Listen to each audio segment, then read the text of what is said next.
Que le bon Dieu vous protège, une bonne journée, une bonne santé.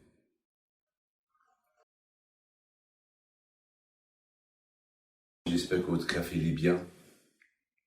Eh bien, profitez de votre café avant que vous allez à la synagogue ou vous allez au travail. Mes amis,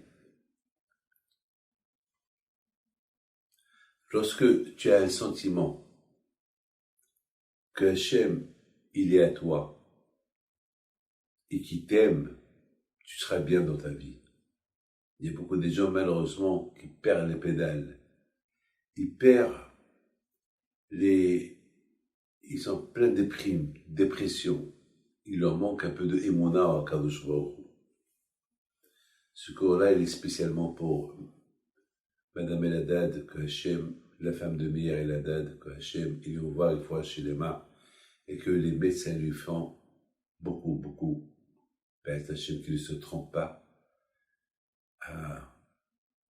dans son état, que tout ira bien si Dieu veut. Et bonne chance, médecin.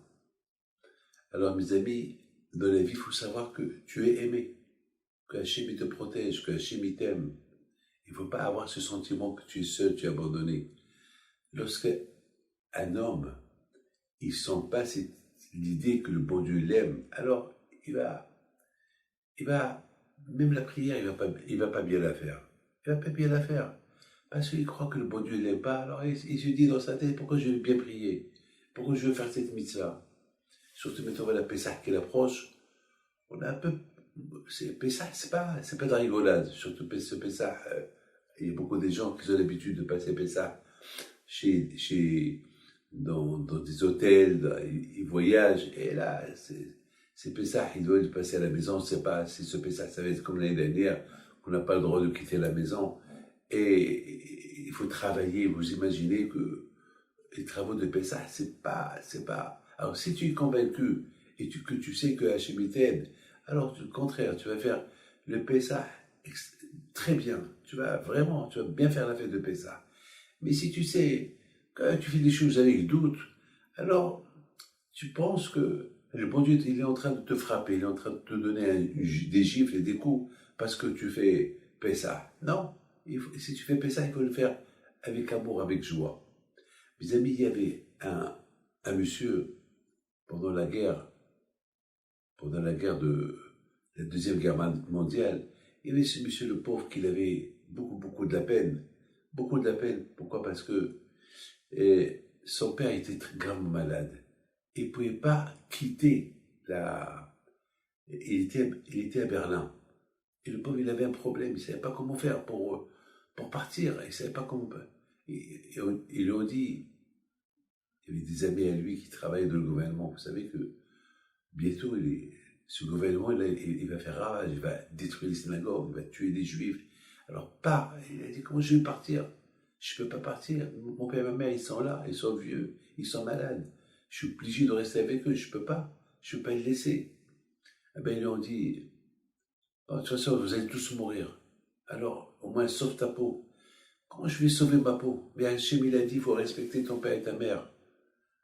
Hachem, il a dit, il faut respecter ton père et ta mère. Alors, je lui dis, oui, respecte ton père et ta mère.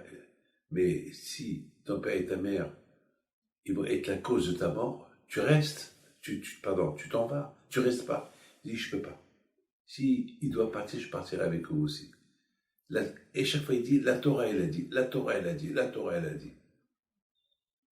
Ça veut dire que il aime Hachem. Ça veut dire que parce que la Torah, elle a dit, il est prêt à risquer sa vie. Il va chez son père. Il rentre à la maison. Il voit son père, il pleure. Il dit, pourquoi tu pleures, mon fils? Papa, c'est parce que j'ai écouté des informations que c'était un discours de Hitler très anti-juif et j'ai peur qu'il va avoir des dégâts. S'il parle encore une fois, deux fois comme ça va faire. Et on entendait des gens qui crient, des révolutions qui criaient, ah pas les juifs. Et vraiment, l'antisémitisme il commence. Il dit, mon fils, ne reste pas là, va-t'en. Moi, je suis vieux. Moi et ta mère, on est malades. Vous croyez que s'il commence à nous faire du mal, vous croyez que Voilà, on a un peu de ravitaillement pour une semaine, 2 semaines, et après c'est entre les mains d'Hachem. Papa, jamais je partirai. La Torah, il a dit, respecte ton père et ta mère, Ani Hachem, c'est moi Hachem. La seule fois qu'on ne respecte pas papa et maman, lorsqu'ils nous disent de manger du taref, lorsqu'ils nous disent de profaner Shabbat, là, on ne les écoute pas. Mais, a priori, il ne faut pas, Hashu Shalom, leur manquer de respect. Vous savez, quelqu'un m'a posé une question. Quelqu'un m'a dit, pourquoi la Torah, elle punit plus celui qui insulte son père et sa mère que celui qui frappe son père et sa mère? Celui qui frappe son père et sa mère, il est moins puni que celui qui insulte son père et sa mère. Pourquoi, Rabbi David? Le contraire. Celui qui frappe son père ou sa mère, il devait être plus puni que celui qui insulte son père. Je lui ai dit, c'est mon fils, que le coup, lorsque tu frappes quelqu'un, le coup, il est guéri après quelque temps. Mais la parole, jamais elle est guérie.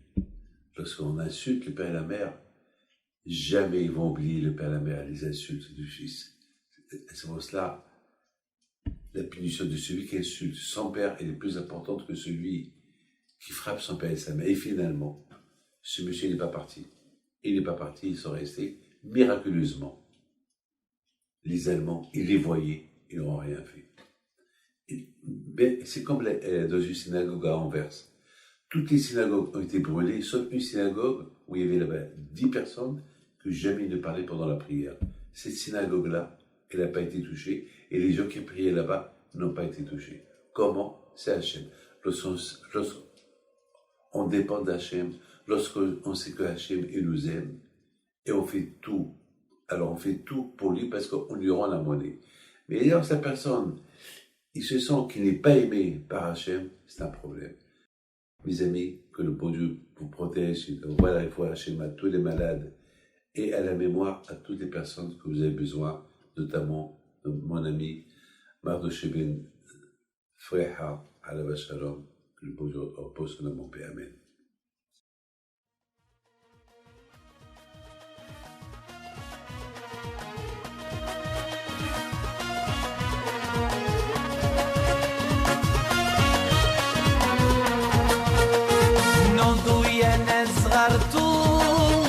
على ربيع حيم بنتو وقف لنا زي خو